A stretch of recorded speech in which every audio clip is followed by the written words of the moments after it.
ओम शांति। आज बाबा ने कहा, मीठे बच्चे, प्रश्नों में मूंझना छोड़ मन मना भव रहो। बाबा और वर्षे को याद करो, पवित्र बनो और बनाओ। प्रश्नों में मूंझना छोड़ बाबा को याद करना है और बाबा से जो प्राप्ति हमें होने वाली और हो भी रही उसको याद करना। बाबा कहे बुद्धि योग एक शिव बाबा से लगे, पवित्र बनना है और बनाना है। प्रश्न है आज की वाणी से,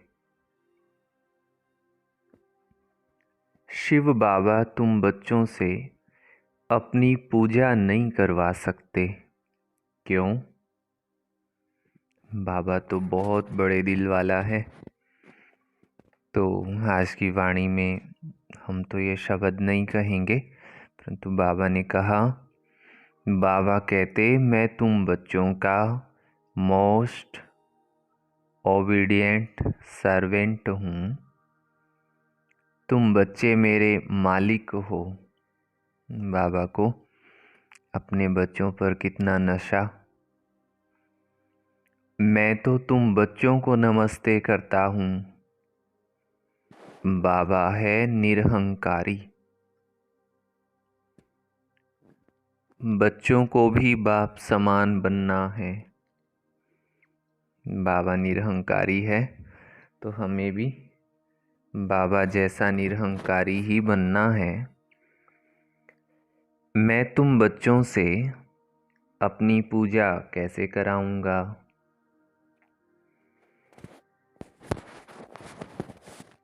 मेरे पैर भी नहीं हैं जिसको तुम धुलाई करो।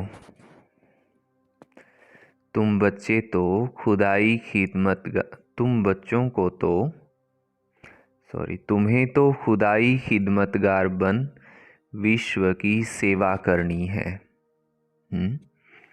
बाबा हमें इन बातों से भी पार ले जा करके कहते कि मेरे समान निरहंकारी बनो और विश्व की सेवा करो। गीत है, निर्बल से लड़ाई बलवान की, ये कहानी है दीवे की और तूफान की।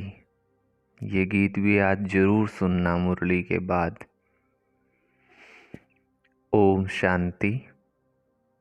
निराकार शिव भगवानुवाच। शिव बाबा निराकार है और आत्माएं जो शिव बाबा कहती हैं वो भी असल में निराकार ही हैं।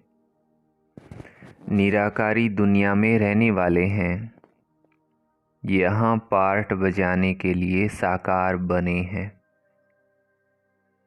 अब हम सबको तो पैर हैं, श्री कृष्ण को भी पाँव हैं। पैर पूजते हैं ना, चरणों की पूजा होती। शिव बाबा कहते हैं मैं तो हूँ। ये शब्द तो हम नहीं बोलेंगे, इसकी जगह हम बोलेंगे बाबा साथी है हमारे। मेरे पैर नहीं हैं जो तुमसे पैर धुलाऊं व पूजा कराऊं। सन्यासी पैर धुलाते हैं ना, गृहस्थी लोग जाकर उनके पैर धोते हैं। पैर तो मनुष्यों के हैं, शिव बाबा को पैर ही नहीं है जो तुमको पैर की चरणों की पूजा करनी पड़े। ये है पूजा की सामग्री। बाबा कहते हैं मैं तो ज्ञान का सागर हूँ, मैं अपने बच्चों से कैसे चरण धुलवाऊंगा? बाबा तो कहते हैं वंदे मातरम। माताओं को फिर क्या कहना है? हाँ, खड़े होकर कहेंगे शिव बाबा नमस्ते। खड़े होकर के अभी बाबा को बोलो नमस्ते। शिव बाबा नमस्ते। जैसे सलाम वालेकुम कहते हैं ना, किया बाबा को खड़े होकर के नमस्ते।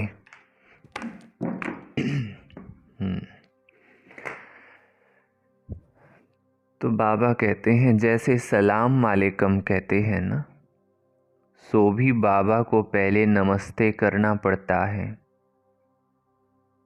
कहते हैं, फिर वही शब्द आया है, बाबा की वाणी है तो पढ़ते हैं। बाबा कहते हैं आई एम मोस्ट ओबीडियंट, बेहद का सेवाधारी हूँ। निराकार और निरहंकारी कितना है, पूजा की तो बात ही नहीं है। परम प्रिय बच्चे, सबसे ज़्यादा प्यारे बच्चे जो मिल्कियत के मालिक बनते हैं, उनसे कैसे पूजा कराएंगे। हाँ, छोटे बच्चे बाप के पांव पड़ते हैं क्योंकि बाप बड़ा है, परंतु वास्तव में तो बाप बच्चों का भी सर्वेंट है। जानते हैं कि बच्चों को माया बहुत तंग करती है, बहुत कड़ा पार्ट है, बहुत अपार दुख अभी आने वाले हैं। ये सारी बेहद की बात है, तब ही बेहद का बाबा आते हैं। बाबा कहते हैं दाता मैं एक ही हूँ, अन्य किसी को भी दाता नहीं कह सकते। बाबा से ही सब मांगते हैं। साधु लोग भी मुक्ति मांगते हैं। भारत के गृहस्थी लोग भगवान से जीवन मुक्ति मांगते हैं। तो दाता एक हो गया, गाया भी हुआ है सर्व का सद्गति दाता एक। कौन? साधु लोग जब खुद ही साधना करते हैं तो औरों को फिर गति सद्गति कैसे दे सकते हैं। मुक्ति धाम और जीवन मुक्ति धाम दोनों का प्रोप्राइटर एक बाबा ही है। वो अपने समय पर आते हैं एक ही बार, और सभी जन्म मरण में आते रहते हैं। ये एक ही बार आते हैं जबकि रावण राज्य खत्म होना होता है, उसके पहले आ नहीं सकते। ड्रामा में पार्टी नहीं है। तो बाबा कहते हैं तुमने मेरे द्वारा मुझे अब पहचाना है, मनुष्य नहीं जानते तो सर्वव्यापी कह दिया है। घबराने की बात नहीं। कोई को संशय आता है कि चल सकेंगे कि नहीं, कैसे हो क्या हो। हमने बाबा के द्वारा ही बाबा को पहचाना है। जैसे बाबा चलाए हमें चलते जाना है, हमें चिंता करने का नहीं। अभी तो है रावण राज्य, भारतवासी ही रावण को जलाते रहते हैं। चाहे घर गृहस्थ में है, चाहे कहीं भी हम हैं, जो भी ड्यूटी कर रहे हैं दुनियादारी में रहते हुए, चाहे दुकान संभाल रहे, ऑफिस संभाल रहे, चाहे हम मजदूरी भी कर रहे, कोई भी काम बड़े से बड़ा या जिस भी लेवल का है, परंतु वो सारे काम शिव बाबा के ही हैं। हम बाबा के यज्ञ में मददगार हैं। हम विश्व की सेवा में 24 घंटे हाजिर हैं। ये काम भी बाबा का, ये नाम भी बाबा का, बस फिर बाबा आप ही चलाए। तो सिद्ध है रावण राज्य भारत में है, राम राज्य भी भारत में है। ये बातें राम राज्य स्थापन करने वाला ही समझाते हैं कि कैसे अब रावण राज्य है। ये कौन समझाते हैं? निराकार शिव भगवानुवाच, आत्मा को शिव नहीं कहेंगे, आत्माएं हैं सब सालीग्राम। शिव एक को ही कहा जाता है, सालीग्राम तो अनेक होते हैं। ये है रुद्र ज्ञान यज्ञ। वो ब्राह्मण लोग जो यज्ञ रचते हैं उसमें एक बड़ा शिवलिंग और छोटे छोटे सालीग्राम बनाकर पूजा करते हैं। देवियों आदि की पूजा तो वर्ष वर्ष होती है। ये तो रोज मिट्टी के बनाते हैं, रोज पूजा करते हैं। रुद्र का बड़ा मान होता है। शालिग्राम कौन है वो तो जानते ही नहीं हैं। तुम शिव शक्ति से ना पतितों को पावन बनाती हो। शिव की पूजा तो होती है, शालिग्राम कहाँ जाए। तो वो बहुत मनुष्य रुद्र यज्ञ रच शालिग्रामों की पूजा करते हैं। शिव बाबा के साथ बच्चों ने भी मेहनत की है। शिव बाबा के मददगार हैं। उन्हों को कहा जाता है खुदाई खिदमतगार। खुद निराकार भी जरूर कोई शरीर में आएंगे ना। स्वर्ग में तो खिदमत की दरकार नहीं है। शिव बाबा कहते हैं, देखो ये मेरे खिदमतगार बच्चे हैं।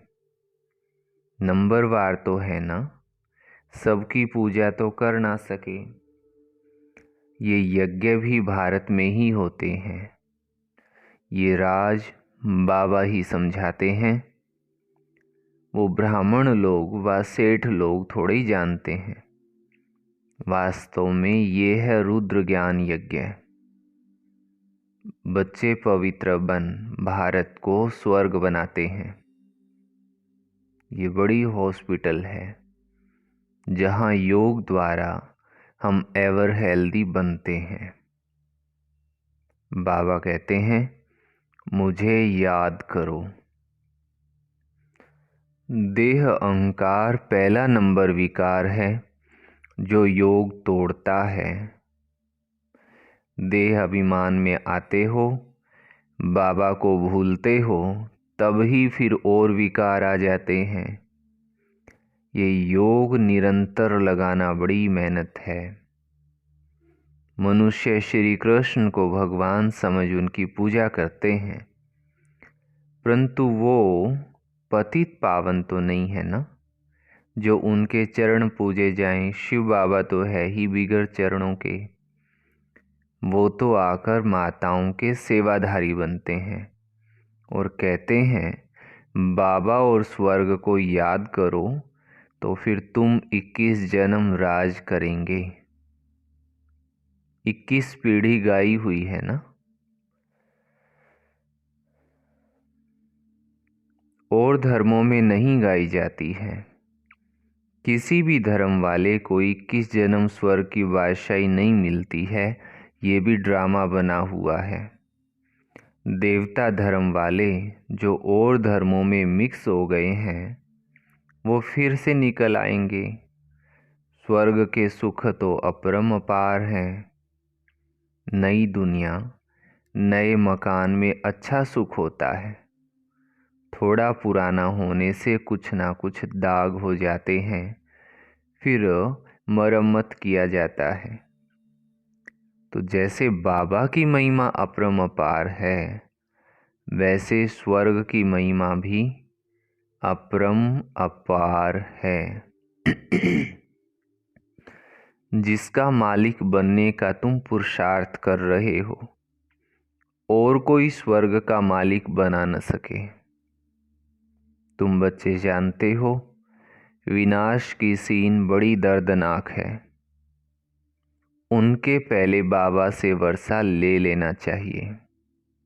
बाबा कहते हैं, अब मेरे बनो अर्थात ईश्वरीय गोद लो। शिव बाबा बड़ा है ना, तो तुमको प्राप्ति भी बहुत है। स्वर्ग के सुख अपरंपार हैं। नाम सुनते ही मुख में पानी आ जाता है। नाम सुनते ही मुख पानी होता है। कहते भी हैं ना, फलाना स्वर्ग पधारा। स्वर्ग प्यारा लगता है ना। ये तो है ही नरक। जब तक सतयुग ना हो तब तक स्वर्ग में जा न सके हैं। बाबा समझाते हैं, ये जगदम्बा जाकर फिर स्वर्ग की महारानी लक्ष्मी बनती है। फिर बच्चे भी नंबरवार बनते हैं। मम्मा बाबा जास्ती पुरुषार्थ करते हैं। राज्य तो वहाँ बच्चे भी करेंगे ना, सिर्फ लक्ष्मी नारायण तो नहीं करेंगे। तो बाबा आकर मनुष्य से देवता बनाते हैं, पढ़ाते हैं। अगर कहते श्री कृष्ण बनाते हैं तो फिर श्री कृष्ण को तो ले गए द्वापर में। द्वापर में तो देवता होते ही नहीं हैं। सन्यासी कह ना सके कि हम स्वर्ग जाने के लिए रास्ता बताते हैं, उसके लिए तो भगवान चाहिए। कहते हैं मुक्ति जीवन मुक्ति के द्वार कलयुग के अंत में खुलेंगे। ये है रुद्र ज्ञान यज्ञ। मैं हूँ शिव रुद्र और ये है शालिग्राम। ये सब शरीरधारी हैं, मैंने शरीर का लोन लिया हुआ है। ये सब ब्राह्मण हैं।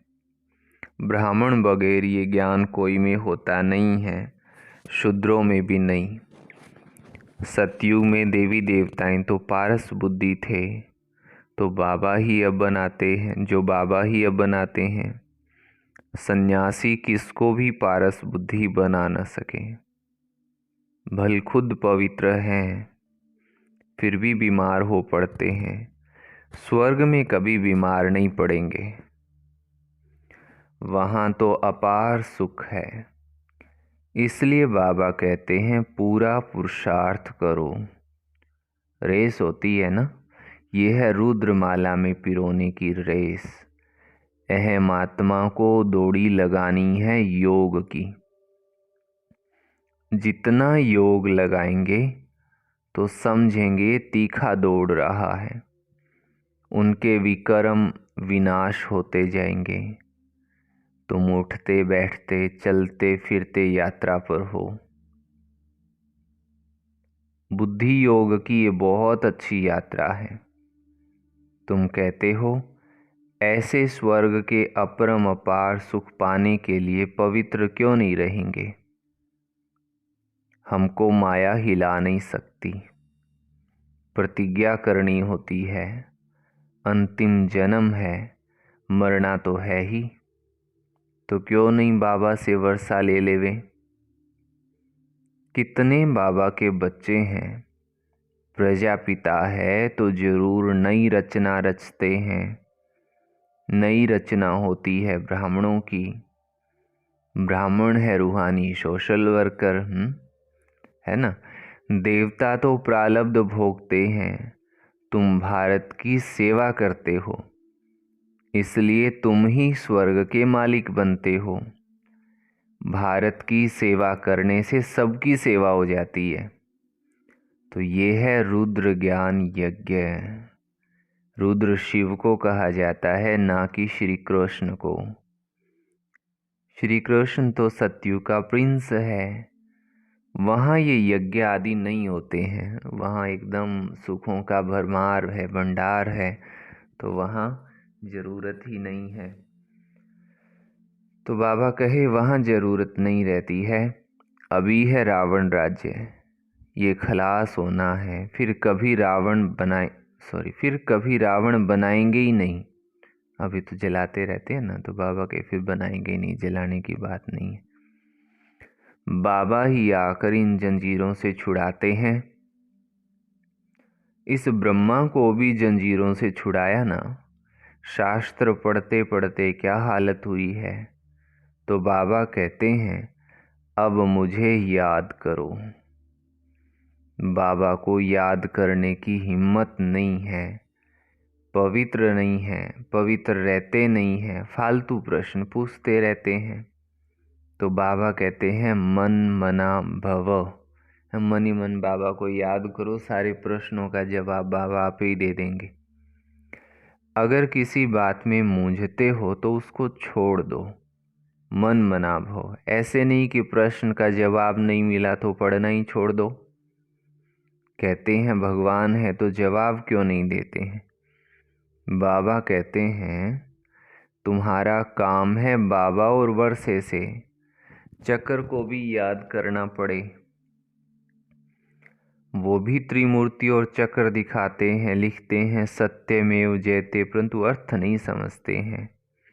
तुम समझा सकते हो कि शिव बाबा को याद किया तो सूक्ष्म वतनवासी ब्रह्मा विष्णु शंकर भी याद आएंगे, और स्वदर्शन चक्र को याद करने से विजयंती हो जाएंगे। जयते माना माया पर जीत पहनेंगे। कितनी समझ की बात है। यहाँ कायदे हैं। हंसों की सभा में बगुले बैठ नहीं सकते। ब्रह्मा कुमारियाँ जो स्वर्ग की परी बनाती है उन पर बड़ी जवाबदारी है। पहले जब कोई आते हैं तो उनसे हमेशा ये पूछो, आत्मा के बाबा को जानते हो? प्रश्न जो पूछते हैं तो जरूर जानते होंगे। सन्यासी आदि कभी ऐसे प्रश्न नहीं पूछेंगे, वो तो जानते ही नहीं हैं। सभी जाग रहे हैं ना, मुरली सुन रहे हैं ना। जागना मीन्स ध्यान है ना मुरली के ऊपर। तो बाबा कहते हैं तुम तो प्रश्न पूछेंगे बेहद के बाबा को जानते हो?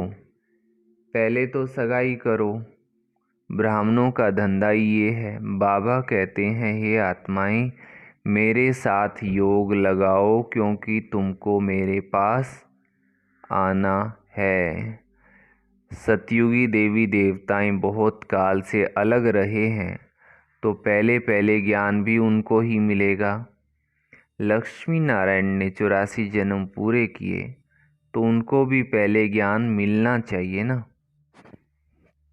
तो बाबा कहते हैं मनुष्य सृष्टि का जो झाड़ है उसका पिता है ब्रह्मा और आत्मा का पिता है शिव।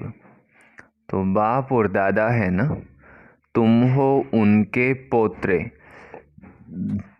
उनसे तुमको ज्ञान मिलता है। बाबा कहते हैं मैं जब नरक में आऊं तब तो स्वर्ग रचूं ना। निराकार भगवानुवाच।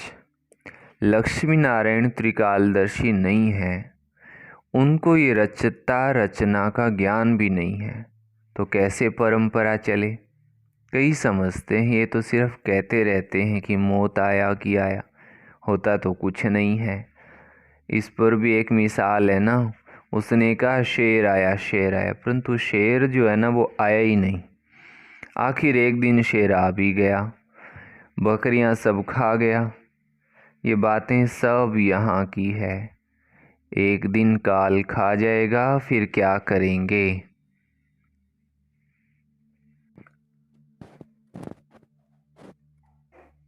भगवान का कितना भारी यज्ञ है, परमात्मा के सिवाय तो इतना बड़ा यज्ञ कोई रच ना सके।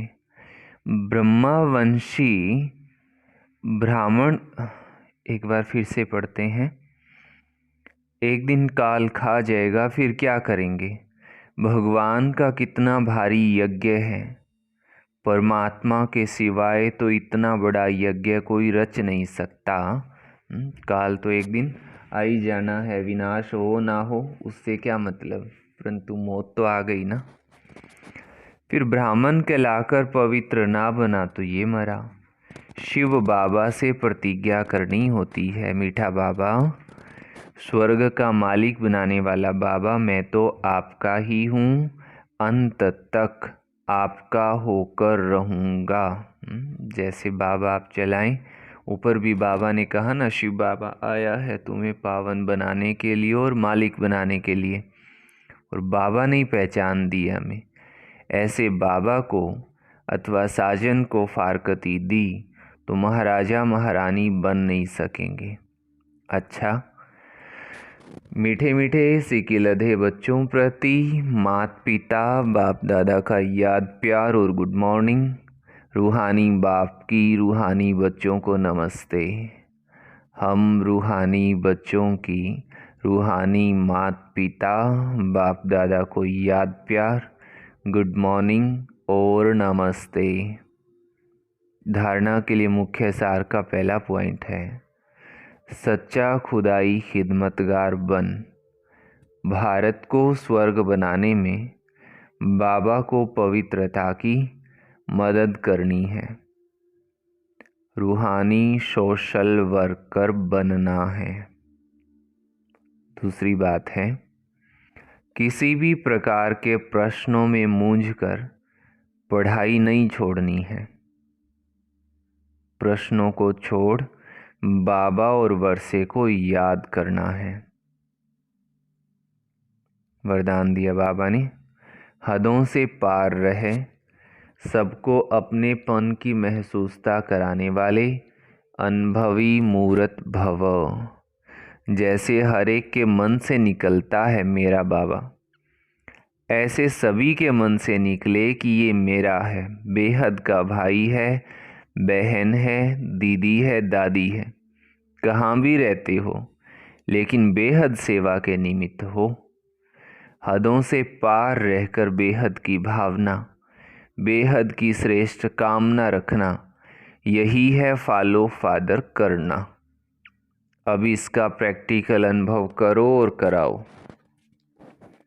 वैसे भी अनुभवी बुजुर्ग को पिताजी काका जी कहते हैं। ऐसे बेहद के अनुभवी अर्थात सबको अपनापन महसूस हो। स्लोगन है, उपराम स्थिति द्वारा उड़ती कला में उड़ते रहो तो कर्म रूपी डाली के बंधन में फंसेंगे नहीं। तो कर्म रूपी डाली के बंधन में फंसेंगे नहीं। अच्छा, ओम शांति। आज का स्वमान है, मैं आत्मा खुदाई खिदमतगार हूँ। कौन हूँ? हाँ, मैं आत्मा खुदाई खिदमतगार हूँ। अच्छा, सभी भाई बहनों को बहुत बहुत प्रेम सहित ओम शांति जी।